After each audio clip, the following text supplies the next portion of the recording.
On va parler sport sur votre chaîne d'information régionale avec Guillaume Van der Schag, le rédacteur en chef de Sprint Magazine. Bonjour Guillaume. Bonjour Adrien.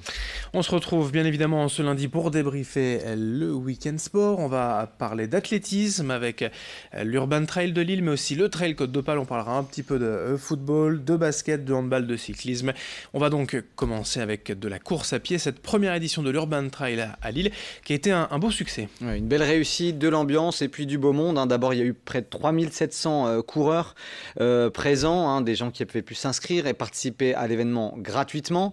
Il y a eu la présence aussi de nombreux athlètes. On a pu voir aux abords du car podium de Johan Diniz, le marcheur. On a aperçu Mehdi Bala et puis on a vu bien sûr Pierre-Ambroise Boss qui est monté sur le podium, qui a fait son one-man show avec une complicité sympa avec Martine Aubry. Enfin bref, il y avait de l'ambiance, il y avait du monde. 1500 mètres tout en ligne droite le long du boulevard de la Liberté qui s'est couru vraiment très rapidement. Ensuite un 5 km où il y avait près de 600 participants. Et puis l'Urban Trail à un peu plus de 9 km où les coureurs ont pu passer de la Citadelle à l'Hospice Comtesse vers le musée des Beaux-Arts, le Palais Saint-Sauveur, etc. C'était vraiment des sites animés. Il y avait aussi pas mal de groupes qui jouaient de la musique. Et donc il y avait des gens qui couraient, puis il y avait des gens qui se baladaient, qui prenaient des photos. En tout cas, c'était une belle initiative. Et c'était une première qui associait comme ça le sport et la visite de monuments culturels à Lille. C'était sympa. Ouais, c'était une belle réussite donc pour cette première qui en appelle d'autres. La 12e édition, là, cette fois en revanche d'un événement devenu incontournable, c'était le Trail Côte d'Opale. Ouais, c'est tout simplement l'un des 3 plus grands trails de France. Il y a eu près de 7000 courageux qui se sont lancés à l'assaut de cette 12e édition. Thierry Matissart de l'USA Liévin a bouclé le 64 km en 4h53, alors qu'il s'est même trompé de parcours et qu'il a perdu quelques précieuses minutes. Donc il succède au roi du 800, Thierry Breuil. Sur le 42 km, une victoire assez rapide de Sylvain Soyer en 3h40. Et puis à noter que Marine Vaillant qui est la Villeneuvoise, plutôt au départ spécialiste du 1500, qui s'est imposée non sans difficulté sur le 31 km en 2h32. Et félicitations bien évidemment à tous les participants des différentes courses du samedi et du dimanche au Trail Côte d'Opale. On passe au football avec le LOSC qui jouait en amical ce week-end. C'était le match de l'équipe de France en Ligue des Nations.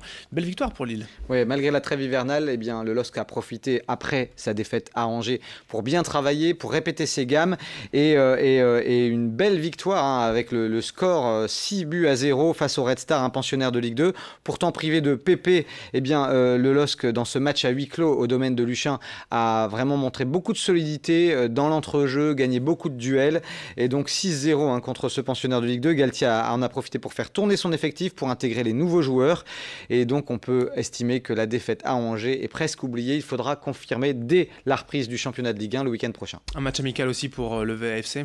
Oui, avec là aussi Valenciennes qui après un bon début de saison était vraiment rentré dans le rang et puis avait essuyé une lourde défaite face à Clermont à domicile 4-0. Et bien là, on peut dire que Valenciennes s'est rassurée en allant gagner face au Cercle de Bruges en Belgique 2-1. Et un résultat aussi de féminine. Oui, alors c'était la 2e journée de championnat pour les filles du LOSC et après leur première défaite, elles ont décroché un premier succès, une victoire à l'extérieur face à Rodez, 3-2. On passe au handball et on va forcément parler de Dunkerque. Ouais, l'USDK qui là aussi après un match nul décevant lors de l'ouverture de la saison face à Istres 23-23, les Dunkerquois se sont rassurés avec une large victoire face à Créteil 31-25. Ça c'était donc de la Coupe de la Ligue, ça a fait du bien à l'USDK. En revanche, nouvelle défaite pour Saint-Amand. Ouais, l'apprentissage du plus haut niveau du handball féminin français est difficile pour les Amandinoises, ça on peut le dire. 3e défaite en 3 matchs, elles se sont inclinées contre Fleury 29-33. On est encore en préparation, la Pro A n'a pas repris, c'était un tournoi amical ce week-end. Ouais, c'est la période, là ce week-end c'était au Portel, le week-end d'après ce sera à Gravelines. En tous les cas, le Portel a gagné son tournoi au Portel, une victoire contre Mons en finale 82-74. Malheureusement, très mauvaise nouvelle pour l'équipe du Portel puisque l'équipe a perdu 3 joueurs. Il y avait déjà un blessé, là elle en a perdu 3 de plus, 3 intérieurs pendant le week-end qui se sont quasiment tous blessés durant la première partie de cette finale face à Mons. Donc c'est vraiment une mauvaise nouvelle pour la saison de Pro A. Le BCM qui avait perdu face à Mons s'est consolé dans le match pour la 3e place, victoire contre Blois 86-68. Et du cyclisme, les boucles de l'Artois. Ouais, c'était les boucles de l'Artois ce week-end. Ça faisait office même de finale de la Coupe de France de DN1, la première division amateur. Alors si Florian Maître a remporté la première étape samedi entre Croisy et Avesnes-le-Comte, On était persuadé que le contre-la-montre de samedi, ensuite de long de 23 km entre le Mont-Saint-Éloi et Parc d'Olin, allait être le juge de paix de ces boucles de l'Artois. Eh bien pas du tout, puisque le lendemain, sur l'étape de dimanche, tout a été remis en question. Fabien Schmitt et Romain Bacon, deux anciens pros, ont lancé une grosse attaque et le deuxième, Romain Bacon, s'est emparé du maillot rose et a remporté donc ces boucles de l'Artois. Et puis on termine quelques infos en bref, d'abord de l'automobile. Oui, alors avec un rallye qui avait lieu ce week-end, le rallye du Béthunois, c'était je crois la 41e ou la 42e édition, et c'est un Nord-Irlandais qui s'est imposé, Gary Jennings. Alors vous allez me dire, l'enfant du pays, le grand favori, Stéphane Lefebvre, qu'en est-il? Eh bien lui qui s'est imposé plusieurs fois au rallye du Béthunois, a dû abandonner dès la deuxième spéciale, puisqu'il a eu des gros soucis avec sa Citroën Exara.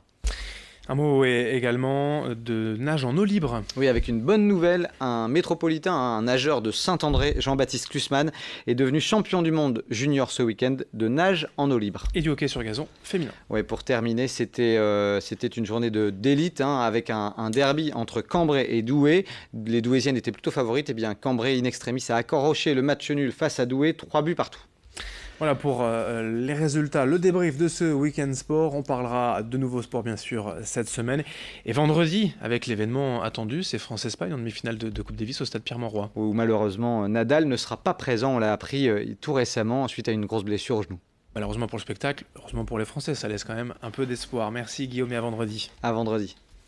Bonne semaine à toutes et à tous. Merci de votre fidélité. On se retrouve dans un instant pour d'autres informations, d'autres images dans la région sur votre chaîne d'information.